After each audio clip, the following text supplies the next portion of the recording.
Umm Salama റളിയല്ലാഹു അൻഹയോട് പറയുകയാണ്, ദുആ ചെയ്യണം, അല്ലാഹുവേ ഭാര്യ സന്താനങ്ങളോടൊപ്പം മാതാപിതാക്കളോടൊപ്പം സ്വർഗ്ഗം ഞങ്ങൾക്ക് നൽകണേ അല്ലാഹ്. നിങ്ങൾ ബേജാറാവേണ്ട, നിങ്ങൾ വിഷമിക്കേണ്ട. ഇവിടത്തെ സ്വഭാവമായിരിക്കൂല അവിടത്തെ സ്വഭാവം. അവിടെ പരാതി പറയൂല, അവിടെ ഒരിക്കലും നിങ്ങളെ വിഷമിപ്പിക്കൂല, അവിടെ നിങ്ങളെ വേദനിപ്പിക്കൂല.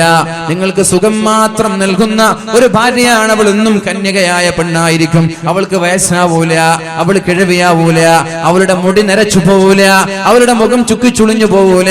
എല്ലാ വെള്ളിയാഴ്ചയും ഒരു അങ്ങാടിയുണ്ട്. എല്ലാ വെള്ളിയാഴ്ചയും ജുമാ കഴിഞ്ഞാൽ ഒരു അങ്ങാടിയുണ്ട്.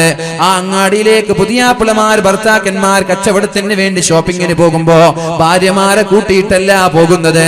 സ്വർഗ്ഗത്തിൽ പോലും പെണ്ണുങ്ങൾ അങ്ങാടിയിലേക്ക് പോകൂല. പെണ്ണുങ്ങൾ തന്റെ ഹൈമയിൽ തന്റെ വീട്ടിൽ ഒളിച്ചിരിക്കുന്നവരാണ് പെണ്ണുങ്ങൾ. അവരങ്ങാടിയിലേക്ക് ഇറങ്ങുന്നവരല്ല. ഇന്ന് ദുനിയാവിൽ വസ്ത്രം വാങ്ങാനും പച്ചക്കറി വാങ്ങാനും ഇറച്ചി വാങ്ങാനും മീന് വാങ്ങാനും ബർദയിട്ട ഉമ്മമാരിറങ്ങുന്നത് പോലെ അതിന് അല്ലാഹു സമ്മതം നൽകിയിട്ടില്ല. ആണുങ്ങളാണ് ഇറങ്ങേണ്ടത്. പക്ഷേ ഇവിടെ ഇറങ്ങുന്നത് ഭൂരിഭാഗം പെണ്ണുങ്ങളാണ്. ആണുങ്ങൾ വീട്ടിലിരുന്ന് ചാരുകസേരയിലിരുന്ന് വിശ്രമിക്കുകയാ, പലരും TV കണ്ട് സമയം ചെലവഴിക്കുകയാ. പെണ്ണുങ്ങളാണ് വീടിനെ ഭരിക്കുന്നത്, പെണ്ണുങ്ങളാണ് അങ്ങാടിയിലേക്ക് ഇറങ്ങുന്നത്. അതാണ് നമ്മുടെ നാടിന്റെ ശാപമെന്ന് എല്ലാവരും മനസ്സിലാക്കണേ. സ്വർഗീയ ലോകത്ത് പോലും പെണ്ണുങ്ങൾ പുറത്തിറങ്ങൂല.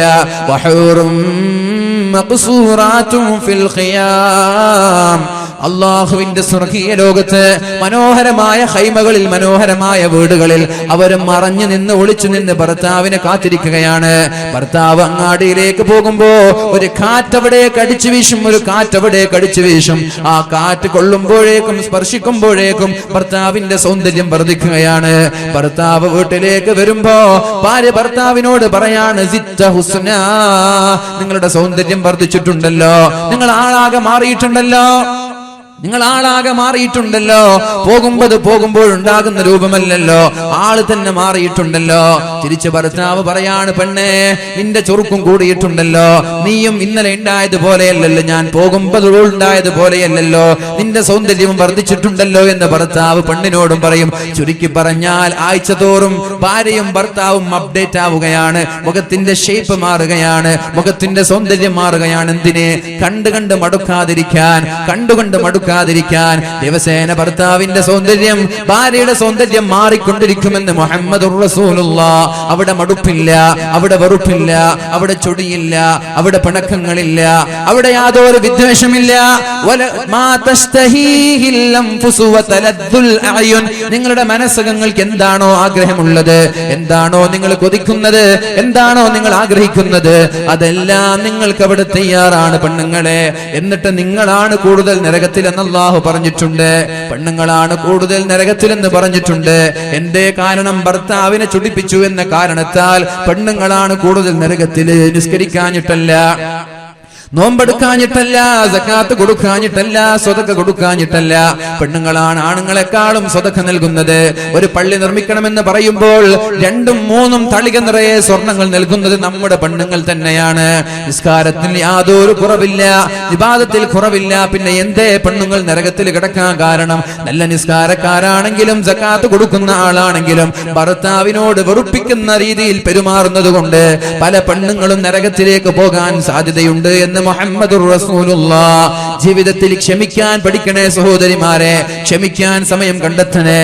എന്തുണ്ടാകുമ്പോഴും അടിച്ചു കയറാതെ, ദേഷ്യപ്പെടാതെ, വാശി പിടിക്കാതെ ഭർത്താക്കന്മാർക്ക് വേണ്ടി എന്ത് ത്യാഗവും സഹിക്കാൻ നിങ്ങൾ തയ്യാറായാൽ നിങ്ങളുടെ ദുനിയാവ് തന്നെ നിങ്ങൾക്ക് സ്വർഗ്ഗമാണ്, ആഖിറവും സ്വർഗ്ഗമാണ്.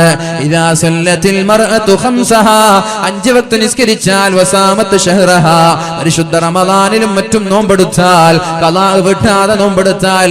പലരും ചോദിക്കുന്ന ചോദ്യമുണ്ട്, 20 വർഷം മുമ്പ് പ്രസവിക്കുമ്പോൾ നഷ്ടപ്പെട്ട നോമ്പ്, എത്ര നോമ്പ് ഖളാ വീട്ടണം ഉസ്താദേ, എത്ര മുദ്ദ് കൊടുക്കണം ഉസ്താദേ? എന്തോ ഒരു ചോദ്യമാണിത്. 330 ദിവസം നിങ്ങൾക്ക് ലഭിച്ചിട്ട് ആ 30 നോമ്പെടുക്കാൻ നിങ്ങൾക്ക് ഇതുവരെ സമയം കിട്ടിയിട്ടില്ലെങ്കിൽ, 20 വർഷമായിട്ട് നോമ്പ് ഖളാ വീട്ടാൻ സമയം കിട്ടിയിട്ടില്ലെങ്കിൽ അള്ളാഹുവിന്റെ കോടതിയിൽ എങ്ങനെയാണ് സമാധാനം പറയുക? 4 കാര്യം ചെയ്താൽ മതി എന്നല്ലേ അള്ളാഹു പറഞ്ഞത്? നബി തങ്ങൾ പറയുന്നത് അള്ളാഹു പറയുന്നത് പോലെ തന്നെയാണല്ലോ. ഇദാ സല്ലത്ത് ഖംസഹാ വസാമത് ശഹ്റഹാ. പരിശുദ്ധ റമളാനിൽ നിങ്ങൾ കൃത്യമായി നോമ്പെടുക്കണേ. നഷ്ടപ്പെട്ടു പോയ നോമ്പ് അടുത്ത നോമ്പിന് മുമ്പ് ഖളാ വീട്ടണേ. അത് കഴിഞ്ഞാലോ വഹഫിലത് ഫർജഹാ, ഗുഹ്യാവയവങ്ങൾ ഹറാമിൽ പോവാതെ സൂക്ഷിക്കണേ. എന്ന് മുതൽ നിങ്ങളുടെ പ്രായപൂർത്തി എത്തിയത് മുതൽ തന്നെ സൂക്ഷിക്കണേ. കല്യാണം കഴിഞ്ഞത് മുതലല്ല. പെണ്ണിനൊരു 10-11 വയസ്സാകുമ്പോഴേക്കും പ്രായപൂർത്തി എത്തുന്നുണ്ട്. അപ്പോൾ നിങ്ങൾ സ്കൂളിൽ +2-ലോ +1-ലോ 9-ലോ 8-ലോ പഠിക്കുകയായിരിക്കും. ആ സമയം മുതൽ തന്നെ മറ്റൊരാളെ തൊടാതെ, മറ്റൊരാളെ പ്രണയിക്കാതെ, മറ്റൊരാളെ പ്രേമിക്കാതെ, മറ്റൊരാളോട് വൈകാരികമായി സംസാരിക്കുകയോ ചാറ്റ് ചെയ്യുകയോ ബന്ധപ്പെടുകയോ ചെയ്യാതെ ഹഫിളത്ത് ഫർജഹാ, തന്റെ കൈകളെ, തന്റെ ശരീരത്തെ, തന്റെ ഔറത്തിനെ സൂക്ഷിച്ചാൽ അവൾക്ക് അല്ലാഹു സ്വർഗ്ഗം നൽകുമെന്ന് മുഹമ്മദുർ റസൂലുള്ളാഹ്. ആദരണീയനായ ബഹുമാനപ്പെട്ട സയ്യിദ് നമ്മുടെ സഫ്വാൻ തങ്ങൾ നമ്മുടെ വേദിയിലേക്ക് കടന്നു വരികയാണ്. ഇൻഷാ അല്ലാഹ് അല്ലാഹു അദ്ദേഹത്തിന് ആഫിയത്തും ആരോഗ്യവും ദീർഘായുസ്സും നൽകി അനുഗ്രഹിക്കട്ടെ. അദ്ദേഹത്തിന്റെ നേതൃത്വത്തിൽ ഭക്തിനിർഭരമായ പ്രാർത്ഥന ഏതാനും നിമിഷങ്ങൾക്കകം ഇവിടെ തുടങ്ങും. അതുകൊണ്ട് ഇനി ദുആ കഴിയാതെ ഒരാളും പോവരുത്. ഇതുവരെ നിങ്ങളോട് പോവണ്ട എന്ന് പറഞ്ഞിട്ടില്ല. ഇനി നിങ്ങൾ പോകാൻ പാടില്ല. ഇനി ദുആ കഴിഞ്ഞിട്ടേ പോകാൻ പാടുള്ളൂ. കാരണം സമാപനമാണ്. സയ്യിദവർകളാണ് നേതൃത്വം നൽകുക. ഇൻഷാ അല്ലാഹ് അല്ലാഹു റബ്ബ് സുബ്ഹാനഹു വ തആല തൗഫീഖ് നൽകുമാറാവട്ടെ. നിന്റെ പെണ്ണുങ്ങളോട് വഹസുനത്ത് ഫർജഹാ, നിങ്ങൾ പ്രായപൂർത്തി എത്തിയത് മുതൽ നിങ്ങളുടെ ഔറത്തിനെ സൂക്ഷിക്കണേ.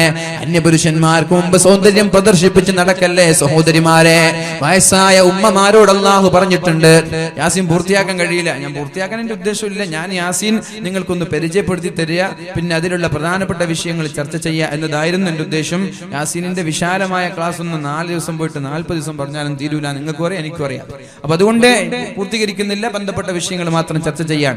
എന്റെ പ്രിയപ്പെട്ട സഹോദരികൾ, ഉമ്മമാരെ, നിങ്ങളോട് വയസ്സായ ഉമ്മമാരോട് അല്ലാഹു പറഞ്ഞിട്ടുണ്ട് ഖുർആനിൽ.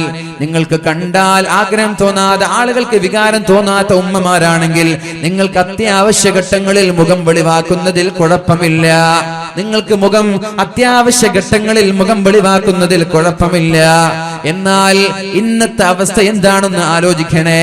ആ ഉമ്മമാർ മാത്രമാണ് മുഖം മറച്ച് നടക്കുന്നത്. അതിന് പിന്നിലും ഒരു രഹസ്യമുണ്ട്. എന്റെ ചുക്കിച്ചുളിഞ്ഞ മുഖം നാട്ടുകാര് കാണണ്ട, ഷോപ്പിലുള്ള ആളുകൾ കാണണ്ട, കുടുംബക്കാർ കാണണ്ട, എനിക്ക് വയസ്സായത് തിരിയണ്ട. അപ്പോൾ എന്ത് ചെയ്യും അവർ? ആ ചുക്കിച്ചുളിഞ്ഞ മുഖം കാണാതിരിക്കാൻ വേണ്ടി മുഖം മറച്ചു നടക്കുന്നു പല വയസ്സായ ഉമ്മമാർ. എന്നാൽ നിർബന്ധമായും മുഖം മറച്ചു നടക്കണേ എന്ന് പറഞ്ഞ നമ്മുടെ പെൺകുട്ടികളെ എന്താണ് അവരുടെ അവസ്ഥ? ഈ പരിശുദ്ധമായ റമദാനിൽ പോലും ഒന്ന് ഔറത്ത് മറക്കാൻ തയ്യാറാവുന്നുണ്ടോ? അകത്ത് ധരിക്കുന്നത് സ്കിൻ ഫിറ്റ് ജീനാണ്. അതിന്റെ മുകളിൽ ഒരു ടോപ്പായിട്ടൊരു ടീഷർട്ട് ഉണ്ട്. അതിന്റെ മുകളിൽ ഒരു പർദ്ദയുടെ 1ാമത്തെ ബട്ടന് മാത്രമേ അവർ ധരിക്കുന്നുള്ളൂ. മറ്റുള്ള പർദ്ദ ഇങ്ങനെ തുറന്ന് നടക്കുകയാണ്. എന്തിനാണ് പെണ്ണെ? ആരെ തോൽപ്പിക്കാനാണിത്? ആരെ പറ്റിക്കാനാണിത്? ആരെ ബോധിപ്പിക്കാനാണ് ഈ ആഭാസം നീ കാട്ടിക്കൂട്ടുന്നത്? നിനക്കെന്തേ മുഖം മറച്ച് നടന്നാലെന്താ? എന്തേ ഔറത്ത് മറച്ച് നടന്നാലെന്താ? അത്യാവശ്യ ഘട്ടങ്ങളിൽ മാത്രമാണ് പെണ്ണ് പുറത്തിറങ്ങേണ്ടത്. പള്ളിക്ക് പോവാൻ പാടില്ല എന്ന് പറഞ്ഞത് വെറുതെയല്ല. ഫിത്നയുണ്ടാവരുത് എന്ന് വിചാരിച്ചത് കൊണ്ടാണ്. അങ്ങാടിയിലേക്ക് ഏതായാലും പോവാൻ പാടില്ല. അത്യാവശ്യ ഘട്ടങ്ങളിൽ വീട്ടിൽ ആണുങ്ങളില്ലാത്ത സാഹചര്യങ്ങളിൽ പോവേണ്ടി വരും. അവരെ ഞാൻ കുറ്റപ്പെടുത്തുന്നില്ല. അങ്ങനെ അവർ പോവേണ്ടി വരുമ്പോൾ അവർ വരെ മുഖം മറച്ചിട്ടിറങ്ങിയാൽ ഇവിടെ നമ്പറുകൾ കൈമാറാൻ നമ്മുടെ ചെറുപ്പക്കാർ തയ്യാറാവുമോ? നിന്റെ മുഖം കാണുമ്പോഴല്ലേ നിന്നോട് ജനങ്ങൾക്ക് വികാരം തോന്നുന്നത്, ജനങ്ങൾക്ക് ആകൃഷ്ടരാവുന്നത്, ജനങ്ങൾക്ക് താല്പര്യം തോന്നുന്നത്. അപ്പോഴല്ലേ ഈ നമ്പറുകൾ കൈമാറുന്നത്, അപ്പോഴല്ലേ പ്രേമിക്കണമെന്ന് തോന്നുന്നത്. ആ ഹറാമായ വ്യഭിചാരങ്ങൾ നടക്കുമ്പോ പൂർണ്ണമായ ഉത്തരവാദി ഔറത്ത് വെളിവാക്കി നടന്ന പെണ്ണ് തന്നെയാണ്. പെണ്ണിന്റെ ഹറാമ് കണ്ടാൽ, ഒരു മുഖം കണ്ടാൽ വരെ നോമ്പ് ബാത്തിലാകുമെന്നാണ് മഹാനായ ഗസാലി ഇമാം പറഞ്ഞത്. കണ്ണുകൊണ്ടൊരു ഹറാമ് കണ്ടാൽ അങ്ങാടിയിലേക്ക് പച്ചക്കറിയോ ഫ്രൂട്ട്സോ വാങ്ങാൻ പോയ ഒരു സഹോദരൻ ഒരു പെണ്ണിനെ കാണുകയും ആ പെണ്ണിന്റെ സൗന്ദര്യം കണ്ട് 2ാമതും 3ാമതും നോക്കുകയും ചെയ്താൽ, ശരീരം നിയന്ത്രിക്കാൻ കഴിയാതെ നോക്കിപ്പോവുകയും ചെയ്താൽ അവന്റെ നോമ്പ് ബാത്തിലാകുമെന്നാണ് മഹാന്മാര് പഠിപ്പിക്കുന്നത്. അവന്റെ നോമ്പ് ബാത്തിലാവാൻ കാരണം മുഖം മറക്കാതെ ടൗണിലേക്ക് പോയ, അങ്ങാടിയിലേക്ക് പോയ പെണ്ണാണ്. അപ്പൊ നിന്റെ നോമ്പും ബാത്തിലാകും സഹോദരി. അതുകൊണ്ട് മുഖം മറക്കാതെ, ഔറത്ത് മറക്കാതെ പുറത്തിറങ്ങല്ലേ സഹോദര. ഒരു സെക്കൻഡ് ഔറത്ത് വെളിവായത് കാരണത്താലാണ് ആദം നബിയെ സ്വർഗത്തിൽ നിന്ന് ഭൂമിയിലേക്ക് പറഞ്ഞയച്ചത്. ഒരു സെക്കൻഡ് മഹാനായ ആദം നബി അലൈഹിസ്സലാമിനോട് നിങ്ങൾക്ക് വേറെ പരിപാടി ഉണ്ടോ? فوسوس لهما الشيطان ليبدي لهما ما بري عنهما من سوآتهما وقال ما نهاكما ربكما عن هذه الشجرة إلا أن تكونا ملكين أو تكونا من الخالدين وقاسمهما إني لكما لمن الناصحين ഞാൻ നിങ്ങൾക്ക് ഏറ്റവും നല്ല ഉപദേശമാണ് നൽകുന്നത് ആ മരത്തിൽ നിന്ന് ഭക്ഷിച്ചോ എന്ന് പിശാച് ആദം നബിയോട് പറഞ്ഞപ്പോ ഫദല്ലാഹുമാ ബിഗുറൂർ ഫലമ്മാ ദാഖാ الشجرة بدت لهما سوآتهما وطفقا يخصفان عليهما من ورق الجنة ആ മരത്തിൽ നിന്ന് കഴിച്ചപ്പോഴേക്കും രണ്ടുപേരുടെയും ഔറത്ത് വെളിവായി وبدت لهما سوآتهما وطفقا يخصفان عليهما من ورق الجنة ഔറത്ത് വെളിവായപ്പോഴേക്കും ഒരു മരത്തിന്റെ ഇല പറിച്ചെടുത്തവർ ഔറത്ത് മറച്ചു. പക്ഷേ അപ്പോഴാണ് അല്ലാഹു വിളിച്ചു പറഞ്ഞത് സ്വർഗത്തിൽ നിന്ന് പോയിക്കോളണം. ഒരു സെക്കൻഡ് ഔറത്ത് വെളിവായി പോയതിന്റെ പേരിലാണ് രണ്ടുപേരെയും അല്ലാഹു ഭൂമിയിലേക്ക് പറഞ്ഞേക്കുന്നതെങ്കിൽ ആ ജീവനാന്ത കാലം ഔറത്ത് വെളിവാക്കി നടക്കുന്ന, മുഖം മറക്കാതെ ഔറത്ത് മറക്കാതെ നടക്കുന്ന പെണ്ണെ എങ്ങനെയാണ് സ്വർഗത്തിലേക്ക് പോകുമെന്ന് നീ വിചാരിക്കുന്നത്? വഹസുനത് ഫർജഹാ, നിന്റെ പ്രായപൂർത്തി എത്തിയത് മുതൽ നിന്റെ ശരീരത്തിലോ നിന്റെ നാവിലോ നിന്റെ കാതിലോ നിന്റെ ചെവിയിലോ നിന്റെ കണ്ണിലോ വ്യഭിചാരം നടക്കാതെ പതിവ്രതയായ സച്ചരിതയായ പെണ്ണായി നീ മാറിയാൽ ഇൻഷാ അല്ലാഹ് അല്ലാഹു നിന്നോട് പറയാൻ പോകുന്ന ഓഫർ എന്താണ്?